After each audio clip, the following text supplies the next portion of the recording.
Hi, I'm Paul Vunak, and welcome to Energy Drills. First of all, let me tell you, what is energy? What exactly is the feeling of energy, or pressure, or sensitivity? You hear it called a lot of different names, and a lot of different arts have these drills. What it is it's the ability to read somebody's pressure.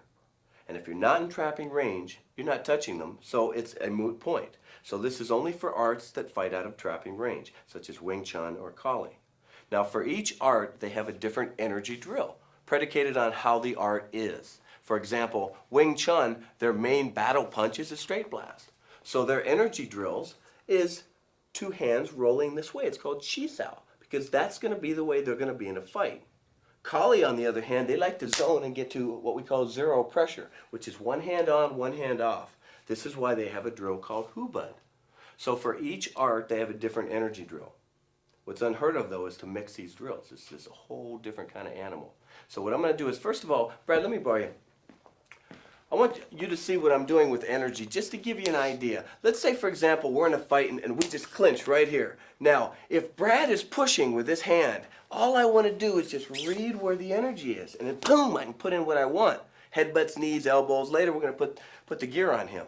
But all I'm really doing with energy is learning to read to always get to zero pressure. So what we're not doing is we're not both fighting here. And then one guy gets the brainy idea to get up and headlock. What we're doing is we're just reading the energy and boom, we're going to go in and do our thing. So what we do is we have energy drills and then we're going to do all of our techniques out of the drills. So let's pause for a moment, go back, think about this, now we're going to come in and do the drills. Thanks. Now with that in mind, what I'd like to do is go to our first energy drill. This is called the Lap Sao drill. What I want you to understand before we actually move on is you are not going to be able to gain energy from watching this tape. It's impossible. It'd be like watching Michael Jordan play basketball and learn how to jump. It's an attribute. But what I can give you is I can give you the structural points. And once you understand those points, then you get in with a man who does know energy, and then you can flow. So that's the whole key here. We also want to point out the fact that during the course of these energy drills, whether it be a Filipino energy drill, like Hubud, or a Chinese energy drill like Chi Sao, we can implement other arts, other nationalities, as Bruce would say, using no way as way. So these are the points I'm wanting you to get, is that we're going to try to flow, try to be natural. I'm going to show you the structure of the hands, and then I'm going to show you how you can implement different arts out of that. But you're not going to get energy, so let's be real about that. All right, let me bring you in there. Now, the first drill is called the Lap Sao drill. It's a very easy drill. I want you to think of your elbows as pinned together. Like there's a pin through your elbows. What we're going to do with this hand is I'm going to pull this down and I'm going to come in and backhand. He's going to bong sao with his front hand. Now he's going to do the same thing to me. And all we're doing is we're doing this drill over and over again. From this position, let's shift here. We're going to go very slow. Now you're going to have some Wing Chun people saying, nah, straight all the time. Do it again. Other one's going to go, well, let's go to the backhand. Other one's going to go, oh, look at his form. Geez, his toes out that way. We're not the perfect. The point Bruce was trying to make is, it doesn't really matter where your big toe is. The key is that you have the right energy and you have an athletic movement when you do it, hopefully with a little intensity. All right, so I'd like you to try that in the mirror. Now let's pick up where we left off. We're going to continue with the Lap Sao drill. Then from there we're going to go to Hubud and then Chi Sao. Remember, we're learning just the shells. We're not going to throw any strikes out of these. We just want to show you the form. We want to show you how we're just moving around. We're not really knowing where we're going. We're not planted here. We're not in any particular pigeon toe position. We're just moving around a little bit. We just want you to get a feel for what it looks like. Okay, Larry? Most important thing is that we attach the elbows. Now, when I get to this point, right when I backhand, if I grab this and pull, now we're on this side. There's something real strange about this drill. When you do this for a while, and then you're in a fight and he punches, the minute you get this reference point right here, boom, that's your Lap Sao. Anytime you get some kind of cohesion here, you're going to be the first one to do that. Why? Well, because we're rolling here. This is our neighborhood. We're staying here. We play here. We know every little nook and cranny from this position. Now, who do you think is going to come out first the minute you're here? Boom. That's what we're looking to get. So what the Lap Sao drill does is it teaches you how to get a hold of a handle. The minute you feel that handle, then you pull it. And that's just the beginning. That's our entry. All right, now you try it. Now we're going to move on to Hubud, which is our next energy drill. I'd like to start you off with the sticks and show you how it transfers to empty hands. Okay, Larry? Okay, we're going to start off in long range, in largo mono range. We're going to break in, we're just kind of flowing, and then we're going to get into Hubud, the energy part, where it's close quarter. Okay, long range.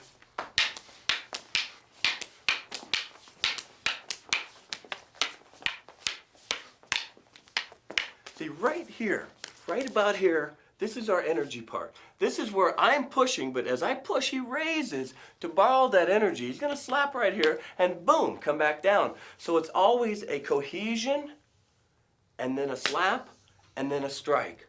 So it's a touch and go, as opposed to the Wing Chun way, which is two hands are touching at the same time. And once again, why is that? Well, it's indicative of the art. When somebody throws a punch at you, you're going to zone. The minute you zone, one hand will be on the check, your other hand's free to hit. Larry, let me borrow you again. Throw a jab. Notice what I'm going to do is I'm zoning to here. So there's one hand on, one hand off. Let's get at this angle, do it again. Boom.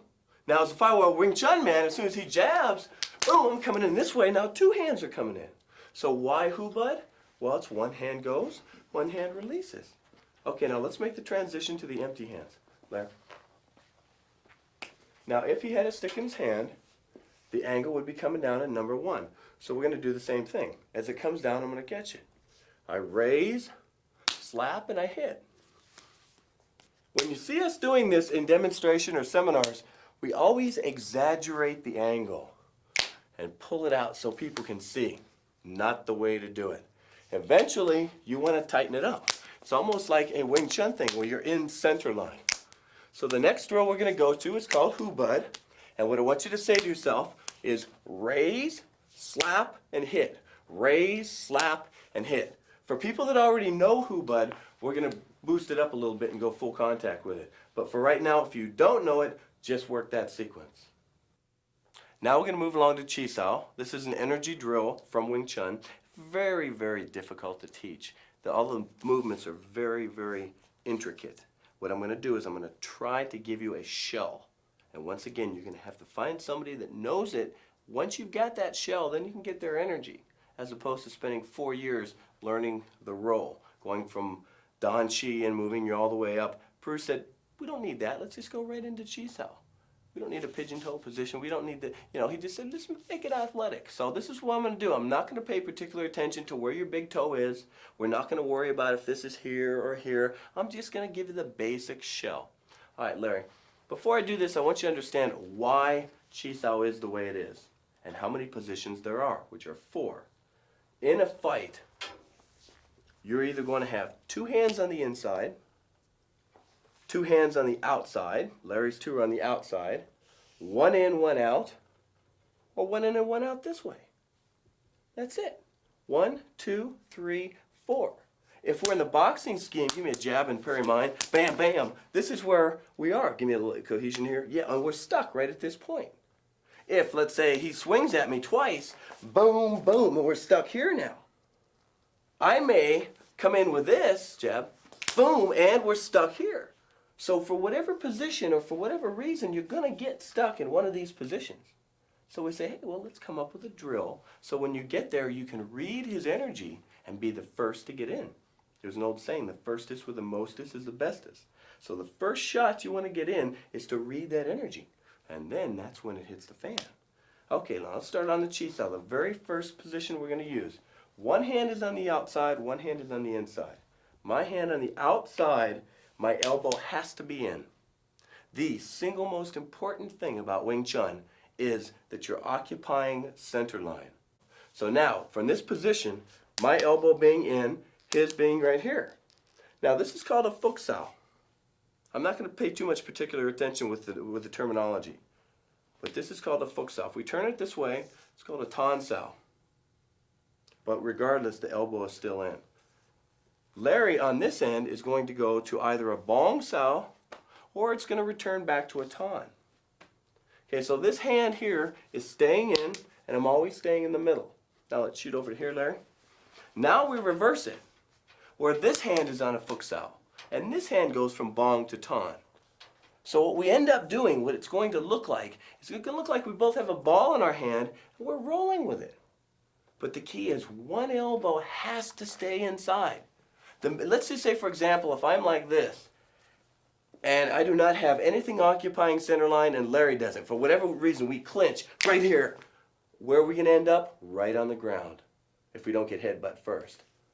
However, if that same clinch position happens, bam, and I'm in center line, I've got control. This is where I can control the fight. If Larry wants to come down to tackle me, see, I'm always in center line. And then that's when you're going to put in your thing. All right, now let's take it from the beginning. He's in a Futsal, he's in a Tonsal. Now what's really happening is this is staying right here and just this is turning. Okay, now this is going to roll from a ton up to a bong. Okay, so give me a roll, Larry. Now if you're noticing here, this bone right here, this is called the humerus, is staying in. This is not moving. This is representing, go ahead and raise your bong, Sal. This is representing the hand that's on the outside. And the reason this hand doesn't move is because he wants to occupy center line. He needs to be here. If that elbow moves up, boom, I'm in. As soon as I see that elbow moving up just a little bit, just that enough, boom, that's going to go in. If we're in a fight and the minute I clash, bam, I'm going to go in first. That's the first thing you do is you find center line. If when I ride him at this point I get some kind of energy with his hand, that's when you come in and boom, do your thing. But the key is you've got to be in center line first. Can I borrow that belt? Okay, here's a real easy way to do this. Just to kind of get you used to keeping one hand in, what we're going to do is we're going to put a little belt on Larry here. And now that's going to prevent this arm from really doing anything. Let me tighten that up a little bit, Larry. There. Now, notice what he's doing. Just this wrist is going to turn. Okay, go ahead. Face the camera a little bit more, Larry. There you go. That's it. And now walk a little bit. Just walk normal. Just so you want to get the feeling of just walking normal. We're not putting ourselves in any particular stance. Okay, good. Thanks, Larry. Okay, so here's what we've established. The hand that's on the outside occupies center line. This bone does not move. It stays right here. This hand is going from tan to bong. And together, it's sort of formulating this look. Now, once again, I cannot give you energy. It's impossible to give energy through a videotape. But you can get the form. And then when you lock up with somebody in Chisao, hopefully through a sort of an osmosis, you'll get the energy. See, Chisao is a funny thing. You get the energy from training with somebody. You tend to feel the way they do. Dan was on the end of Bruce for 9 years. You know, being on the end of Dan for 15 years, I'm very fortunate because I have that feeling of Dan. Not quite as good, but the feeling is there. Okay, let me borrow a ball.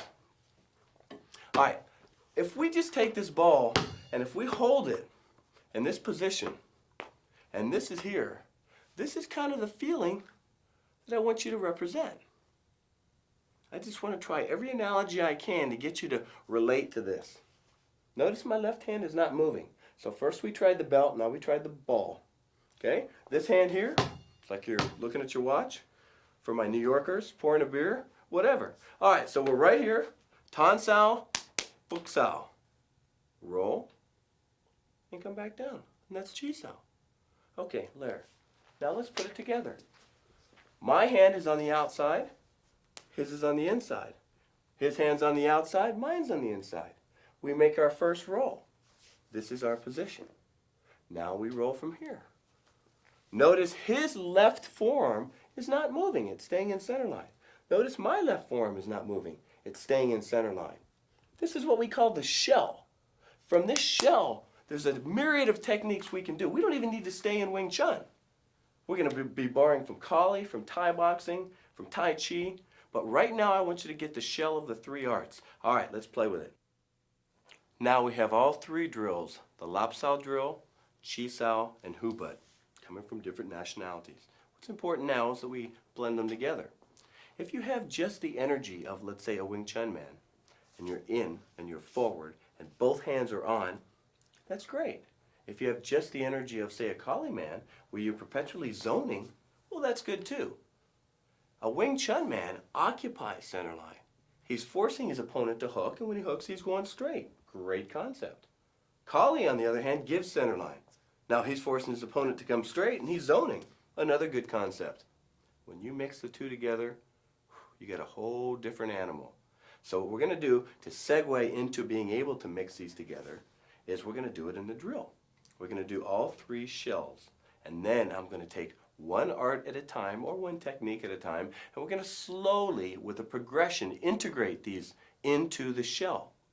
And if we do that, if we can pull off panantukan or panajakman or arm wrenches or headbutts or locks or flips or throws, if we can pull those off together while we're sparring within the confines of an energy drill, then when the street fight comes, we can pull off our techniques. This is why we have so many people that know so many techniques. I see it all over the world, black belts with know zillions of techniques, but they can't use them. What's the problem? They know how to do the technique, but they don't have the attribute to support it. If you don't have the attribute, you can't do it. You can't pull it off. So what these energy drills give you is they give you the attribute to pull it off. It doesn't have to be the drills I'm going to give you. It could be any energy drill you want. It could come from Tai Chi or regardless. All right, Larry. Start off with a lopsided drill. We start with the elbows attached once again, and boom, we're just going back and forth. I'm going to shift here. Go to Hubud. See, he doesn't know what I'm going to do. I might all of a sudden just change drills. We're just sort of flowing. We're going from one structure to another. Notice there's no hits right now because we're just doing the drills. Let's slow everything down just a little bit here. Okay, so see if you can recognize what drill we're doing. I shift to this position. Everything we're doing here, you need this. You need this particular mechanics. For Hubud, you need this particular way to move. For Chi Sao, you need this particular way to move. They're all like 2 halves to a whole. So what I'd like you to do is blend all 3 shells together. Now what I'd like to do is take the 3 energy drills we worked, the Hubud, the Chi Sao, and the Lopsided drill, and slowly start to add elements to it, or arts to it. First one we're going to do is Dumog. This is Dumog, okay? We're doing Hubud. This is the shell, but once again, we're trying to find a position where we do a little pull. So we're just learning the reference points of when to pull. Obviously, each pull is going to be into a tool. But instead of starting from a locked out position and trying to come in like this and do a technique, we want action, we want movement. We need to borrow that motion right there. There's a split timing when we need that. So this is why we're doing it out of Hubud. We're feeling the appropriate time to get that little pull. If I want to work off the left hand, I come here. Now it's the same pull on that side. We get back to here. If I want the inside shot, boom, I've got that pull. If I want to go to his neck, I know I have to trap up both hands. So when I come here, boom, I trap the hands. That's my first pull. If I want to go back the other way, I trap up both hands again and I walk this way. So we have complete control of the body out of Hubud. And then eventually what's going to happen is he's going to counter me. And every time I go for a pull, he'll go for a push, and it becomes sort of like a sparring match. Except we keep our form because we're staying in the confines of Hubud. Now let's add another art to Hubud. This art's going to be Tai Chi. Tai Chi is Chinese, Hubud's Filipino, once again using no way as way. Now the thing I want you to understand when we do our Tai Chi, we don't go through the sets per se. We're not quite as meticulous on the form. You have to understand that in real good Tai Chi men, it's very combative. And they're throwing each other around. Back in the old days when they'd go inside and they'd beat the hell out of each other with the Tai Chi, then they'd go outside and sort of cool down. And you'd see them going through their sets. And someone would say, "What are you doing?" They'd say Tai Chi, because they're cooling down. But the problem is, because that has happened over the years, people don't understand what these motions are for. You can go to Hong Kong right now and see 50,000 guys out here. What are you doing? I have no idea. Okay? The point is, what we're trying to do, Bruce, all he wanted to do is just implement Tai Chi at that one point in a fight where you need to push somebody. And there is a time and there is a place. It's not the mainstream. It's incidental, if not accidental. But you could be doing this, boom, boom, a little car going by, and bam! That's where you need your Tai Chi. So what we're going to do is we're going to do Tai Chi out of Hubud. Larry. Okay, notice what we're doing. We're just starting doing our normal Hubud. The first move I want to do is I want to trap up both of his hands. Then I just give a little shove, and then we just go back to here again. So that's all we're doing, our first move. Let's check it out in this angle. There.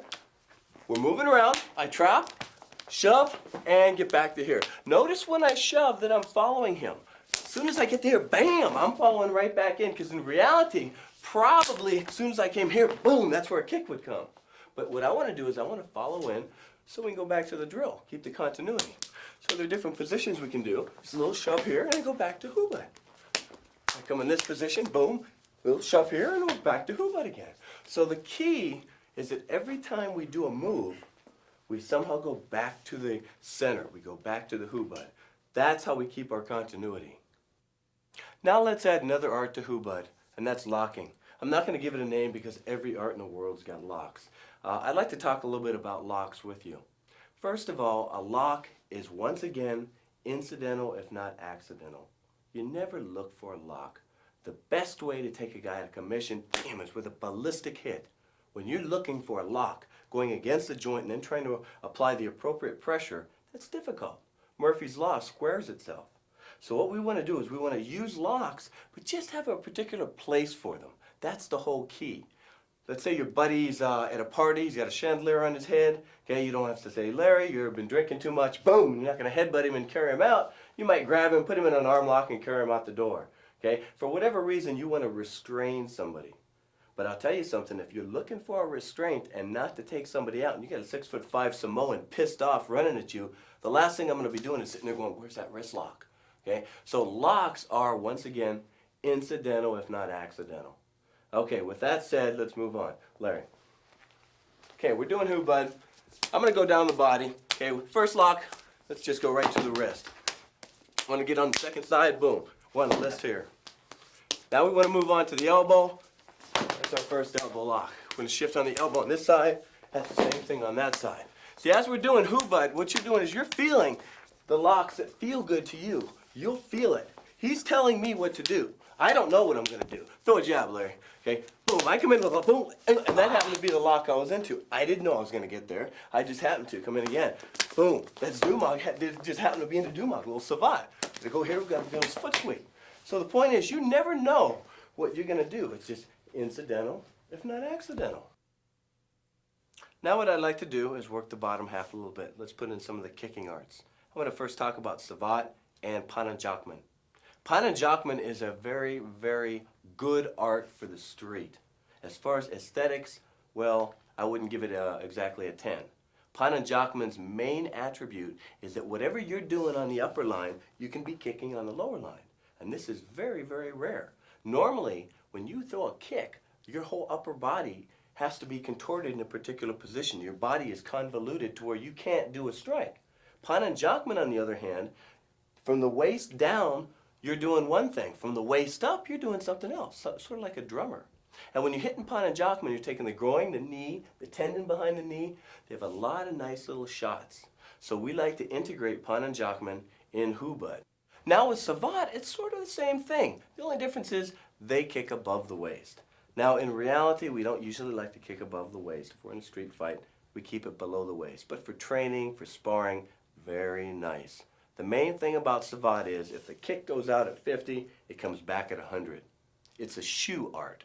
So basically, you're not kicking barefoot, you're kicking with a shoe, and you're just zipping. You're just popping the kick out quickly. They like to attack the organs, the kidney, the solar plexus, the groin, up to the jaw even. So savate will box with their feet, a lot like Bill Wallace does. He's almost doing savate. They do it with both legs. Now, what we're going to do is we're going to combine savate and pananjakman. I'm going to put them both in hubad.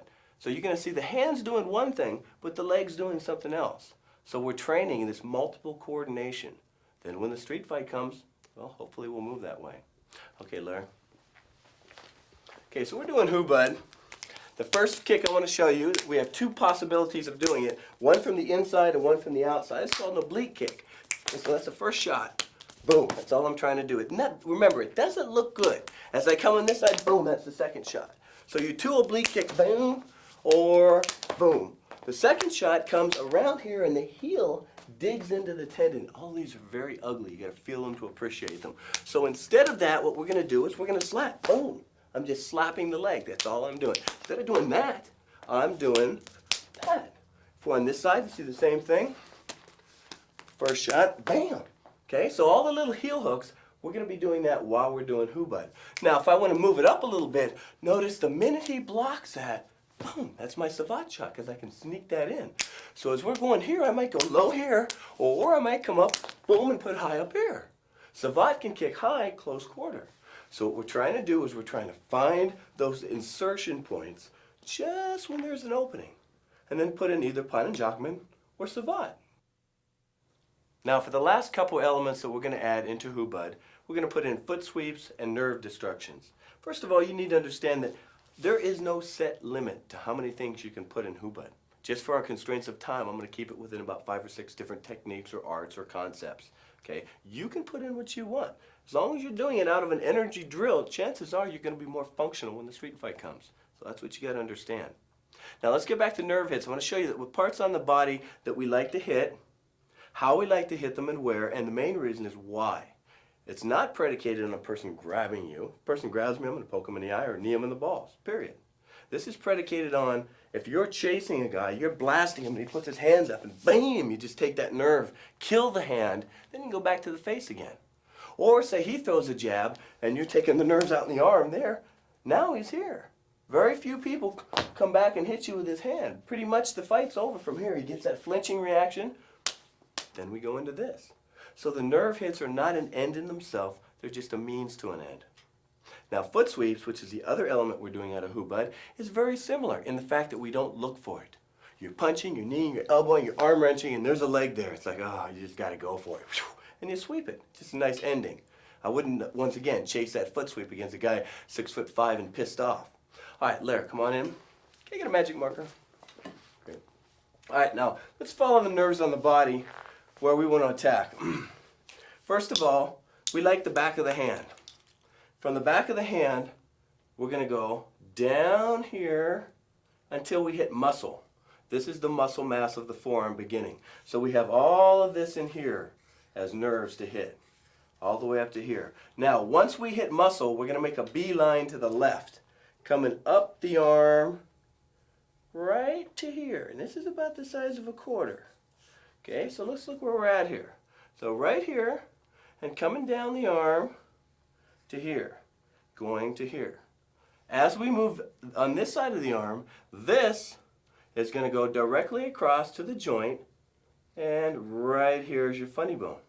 It's your funny bone because it's connected to your humerus. Shh, don't say that. All right, so we're going to go from here, we move around to here, we come down the arm, right where we hit bone, a ton of nerves. That's all you want to do, just get that reaction. All the way down to the back of the hand. Okay, so let's do that out of Hubud. So what we're doing is we're sitting here going back and forth. First shot I'm going to make is there. Boom, I'm going to take that nerve. So let's look at it again. Right when I'm here, bam, that's when I'm taking that. Now, if I were in a fight, and if I had this reference point right here, why would I want to hit that when I can hit that? Well, I wouldn't. But the point is, when you're blasting this guy, and he's running out of his way, just kind of give me a backward energy.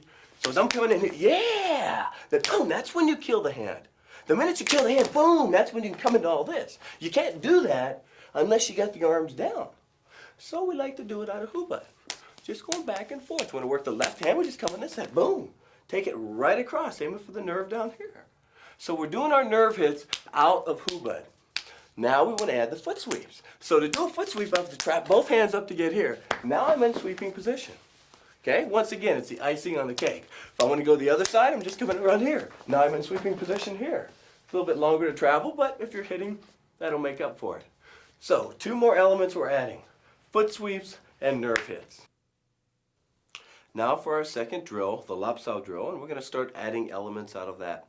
For sake of time, I'm not going to break them down. You've got the basic idea now. So you're going to recognize when we're doing a Lapsao drill, if you see a savate shot, if you see a foot sweep, you'll get the idea. Just got to keep in mind that the arts and the elements that I'm putting in right now are not the end in themselves. You can put in anything you want. You want to put in Penjat Salat in there? Go ahead. Any art you want to put in, you throw in judo, anything you want. Once again, the key is you're doing it out of an energy drill. Okay? So now we're going to change energy drills, which gives us a different feel, gives us the ability to fit in with different people. That's a Lapsao drill. It's the first one we showed you. And out of that, I'm going to be throwing in different arts. Okay, Larry. Okay, now basically we're doing our Lopsal drill, but from this position, if I want to put in a Dumog shot, I'll put in a Dumog shot. If I want to go Lopsal on this side, it's the same thing. I'll go here. Okay, so we might flow back to Hubud. The energy might take us there. All of a sudden we go back to this again. Okay, when we get back to this position, boom, I might come up and just give a little Savat in. Let's go then on this side, give it a little angle. So watch when I'm open for Savat. Right, boom, right there's where you got to put it in. Now look, we just happen to flow into Hubud. We go to Hubud on this side and we're in the Lopsal drill on this side. From this Lopsal drill I come out and I'm back into a foot sweep. Move back up and boom, we're back into Hubud. Oh, back to Lopsal. So we don't differentiate from what art we're in, what culture, what energy drill. That's absurd to us. All we look at is what is functional. There's no superior art all the time. So what we're trying to do is find the superior art at the moment. And you're not going to be able to do that in combat when the heart's doing this unless you've trained it. And you have to train it in an energy drill. Gradually that energy drill has to get more and more combative until we can put the helmet on and go for it. Now let's move to our last energy drill, Chi Sao. Remember, Chi Sao is Chinese. We don't do it exactly the way Wing Chun people do it. Bruce modified it. He changed from a particular pigeon-toed stance. He moved it around a little bit. He threw in the footwork, made it a little bit more aggressive. And most importantly, he put in other elements outside of the realm of Wing Chun. Think about this. Every art that you go to, if you were to walk into a Taekwondo school, a Kempo school, a Tung Sudo school, they always assume that you're going to get into a street fight with someone from that art. When I was in Taekwondo, I was blocking kicks, a bunch of high kicks all day. Doing X blocks in the bar, a guy's going to throw a high kick at me. When I was in Hungar Kung Fu, I was blocking crane's beaks and tiger claws. When I was in Kempo Karate, it was back fists and reverse punches. Okay? The thing is, you're going to get come at from every conceivable angle. In different rhythms, different ways, different people. So you have to be able to fit in. You can't stay in the confines of one little shell. It's like eating spaghetti all your life. You've got to try other things. And the more you investigate these other things, the better you're going to be able to fit in. Like water fitting into a container. If it goes into a round container, it's round. Goes into a triangular container, it's triangular. You need to be like water. And in order to do that, you need to have several different training methods. But this gets us to one other point, the eclectic martial artist. People that sit there in the armchair, they read about this art or that art, but they don't really do it. So what we need you to do is we need you to actually get in and box. I mean really box. Get about 5 or 10 fights. Get in on the mat and wrestle. Get in with a Thai boxer and go for a couple years and do some Thai boxing. You actually have to delve yourself and put yourself in that field. And then when you do that, then you kind of step back from over here and you look at the big picture. You say, yeah, Thai boxing is great, but I don't know if I want that in it for the street fight. Oh, Wing Chun's great, but I'd like to add that a little bit. But the only way you're going to have that educated eye in order to know what to absorb and what to reject is to actually get in and do it. Now we're going to do Chi Sao, but we're going to do everything out of Chi Sao. We're going to do a little Savat, do a little Thai boxing, we'll probably float a Hubud. I have no idea. And this is how we train. Okay, Larry. So we're rolling. The first thing is we have no clue or care or bearing where our hand is at, okay, or where our feet are at. If my hand's here and I'm rolling, I don't care. If my hand shifts to here, I don't care. I wouldn't even know if I'm in left-handed Chi Sao. We may go right to Hubud right away. Right here, we just go to here. We have no idea what we're going to be doing because our energy is dictating it. Right now, I feel like a little Savat.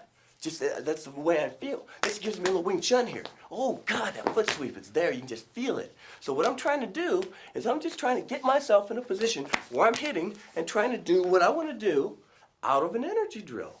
That's the key. Then when the street fight comes, you're already there. You've got the attributes. Now, if you'll notice how I structured this, I have all of the energy drills on one side. We have Chi Sao, we have the Lopsal drill, and we have Hubud.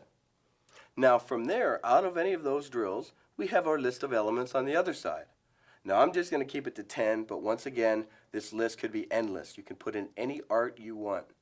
The list is Dumog and Tai Chi, locking, Pananjakman, Savat, Thai boxing, sweeps, nerve hits, headbutts, knees, and elbows, and Panantukan. These are the basic arts that we chose to put in. Once again, you can put in whatever you want. Each one of those arts corresponds with one of the or all three of the energy drills. And this is how we get functional at the actual techniques in those arts. Now what we're going to do is we're going to take all three drills, Lap Sao, Hu Bud, and Chi Sao, and we're going to move it up one notch, and just one notch. Remember what I said before, the key to being able to do this in a street is a progression. You need to go from A to B to C to D. Okay? The first thing you need to do is you need to learn techniques out of the different arts that we use. We don't need to learn all of the techniques. Of course, it could take a lifetime to learn Tai Chi by yourself. However, if we just take a few moves out of Tai Chi and functionalize them, that's good enough. So Bruce picked about 5 or 10% of each one of the arts we're speaking of. Savate, just take a few kicks. Fencing, we took those stop hit. So what we're going to do is we're going to take all of these different arts, gradually do them harder. And the way we're going to do that is I'm going to be doing the drills with Larry, and he's going to have the helmet on. The next phase would be I put the helmet on also. Can't talk very well with a helmet, so we're going to just stick with one helmet. But the next phase is we're both doing it, so we're sparring. And then gradually we get to where we're going a little harder, and then we're done with the drills. We've done the techniques out of the energy and the confines of the drills, and we have good form. Now we do no more drills. We'll do them once a week to tune up, and now we spar it. And when you spar it, you've got to have gloves on. One side's got gloves, and he's got a helmet on. And you just tell him, go for it.